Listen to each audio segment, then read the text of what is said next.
हरिवंश महाराज जी, मेरा प्रश्न है कि भगवान जी ने इस सृष्टि की रचना की, हमें इंद्रियां भी दी और वही हमें शास्त्र के माध्यम से माया और भोग विषयों से दूर रहने की शिक्षा भी देते हैं। तो क्या मायापति जी ने माया की रचना माया से दूर रहने के लिए की है?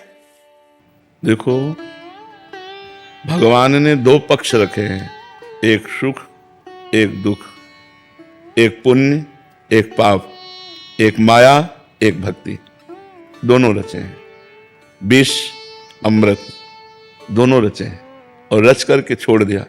अब तुम विष पान करते हो या अमृत पान करते हो, तुम माया का स्वाद लेते हो या भक्ति का परमानंद लेते हो, ये आपके ऊपर छूट कर दिया है। जीव को स्वतंत्र कर दिया है, तुम जो चाहो कर सकते हो, चाहे अपने कर्म बिगाड़ कर दुर्गति, चाहे कर्म बनाकर सदगति, दोनों पक्ष भगवान ने रचे। अगर केवल माया ही रचा होता तो फिर प्रश्न था फिर दूरी क्यों बनाए, क्योंकि दूसरा पक्ष है नहीं, तो दूसरा पक्ष भक्ति है जो परमानंद प्रदान करने वाली है।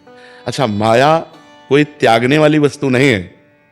माया के कुप्रभाव से, माया में दो भी भाव है, एक अच्छा प्रभाव है और एक बुरा प्रभाव है। जैसे माया से रचित ये शरीर है, अब इस शरीर से हम सत्कर्म कर सकते हैं तो माया का अच्छा प्रभाव हुआ कि नहीं?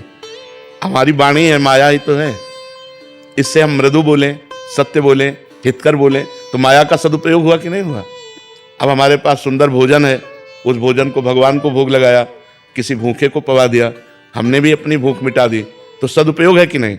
अब हम भूख मिटाने के लिए दूसरे जीवों की हत्या करें, अब माया का दुरुपयोग हो रहा है, अब तुम्हारी दुर्गति होगी। हमारे पास इतने सुंदर सुंदर पेय पदार्थ हैं, सुगंधित, पौष्टिक, बुद्धिवर्धक, जरूरी मदिरा पियो? इतने सुंदर 56 भोग बनते हैं, जरूरी है तुम जीवों को काट करके उनका मांस खाओ? तो माया के दो पक्ष हैं, एक अच्छा और एक बुरा, तो बुरे पक्ष का त्याग करना। अगर काम भोग ना हो तो संतान की उत्पत्ति ना हो, सृष्टि ना बढ़े। ये तो भगवान की द्वारा रचित है, कोई हमारा तुम्हारा रचित तो नहीं, लेकिन उसका सही दिशा में प्रयोग हो। अगर वो गलत दिशा, अब आप काम भोग पराई बेटी के साथ करें तो हमारा कानून भी आपको दंड देगा और भागवतिक कानून में भी पाप बन गया। और अगर अपनी पत्नी से करते तो धर्मयुक्त है। तो अगर हम विवेक और अध्यात्म शास्त्रों का स्वाध्याय करके ठीक से चलें तो माया कुछ ऐसा है नहीं जो बांधने वाली हो।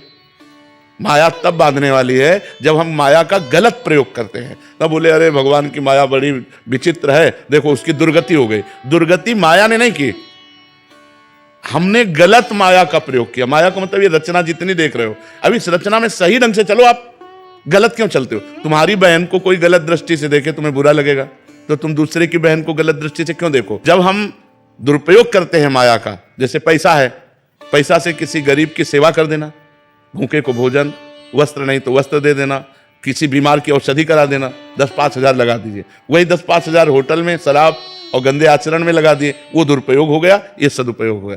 माया का दुरुपयोग निषेध है, सदुपयोग करना चाहिए। आप हमें बताओ माया कहाँ बंधनकारक है? कब आपको आकर के माया ने पकड़ा? हमें बताओ ना, कहाँ क्या माया है? आपके विचार गलत, माया हावी, माया वाले भगवान के द्वारा रचित भ्रम। तो माया निषेध कहाँ है? निषेध है जब हम गलत करते हैं, तो हमें गलत का त्याग करना है। देखो लोगों की क्या इस समय जो बुद्धि है ना, वो केवल भौतिक जगत को देख रहे हैं, अध्यात्म की भावना में नहीं है। भारत में कितने हैं? 1 अरब 30-40 करोड़ तो होंगे, 40 करोड़ तो होंगे। अब उनमें से कितने ऐसे लोग हैं जो अध्यात्म में चलते हैं? चलने वालों में कितने ऐसे हैं जो सही चल पाते हैं? सही चलने वालों में कितने ऐसे जो पहुंच पाते हैं? ये बड़ा कठिन भगवान का माया का चरित्र रचा हुआ है, हम इसी में राजी हैं। जैसे नाली का कीड़ा नाली में ही सुख का अनुभव करता है, उसे अमृत कुंड में डालो तो उसे पसंद नहीं आएगा। ऐसे जो गंदे आचरण कर रहे हैं ना, उनको सही बात उपदेश करो तो वो बुरा लगेगा, उनको बुरा लगेगा, उनको अच्छा नहीं लगेगा। जैसे आप सब बच्चे हो, अब आए हो तो सुधरने के लिए ना, तो हम कड़वा भी बोलेंगे, तुम गर्लफ्रेंड बॉयफ्रेंड बनाना बंद करो, तुम कोई नशा मत करो, अपने माता पिता की आज्ञा में रहो। अब इसी को तुम बुरा मानो तो फिर अगर संत जन तुम्हें नहीं उपदेश करेंगे तो शास्त्रों तक तुम्हारी पहुंच नहीं, तुम कैसे जानोगे कि अच्छाई क्या है और बुराई क्या है? नए बच्चे हो, संसार में आए हो, तुमको लग रहा है सुख चाहिए, अब सुख व्यसन में, व्यभिचार में, गंदे व्यवहार में, तो वही तुम्हें डिप्रेशन में ले जाएगा, वही तुम्हें सुस्त करने के लिए प्रेरित करेगा, ऐसी घटनाएं बन जाएंगी, वही तुम्हें नाना प्रकार के आचरणों में फंसाकर जेल पहुंचाएगा। तो मां माने नहीं या माने जो है नहीं, लेकिन अपना कमाल कर जाती है है नहीं पर कमाल कर जाती है, बड़े बड़ों को भ्रष्ट कर देती है। ये है भगवान की माया। है नहीं, आप बताओ माया कहाँ है? कोई बताओ माया कहाँ है?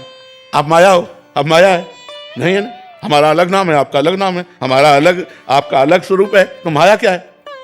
अब हमारे और आपके बीच में जो आचरण है वो यदि गलत हो गए तो माया हो गई।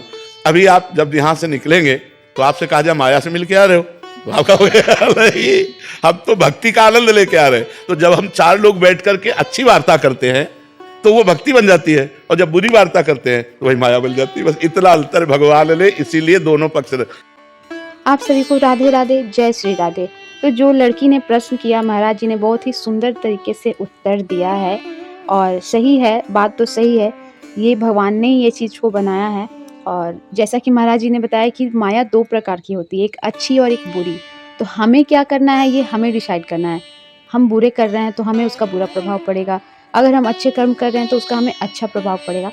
तो महाराज जी ने बहुत ही सीधी समझाई है और बहुत ही अच्छे से उत्तर दिया है। तो आप लोगों को वीडियो कैसी लगी? अच्छी लगी तो वीडियो को लाइक, चैनल को सब्सक्राइब करना। मिलते हैं नेक्स्ट वीडियो में। आप सभी को राधे राधे, जय श्री राधे।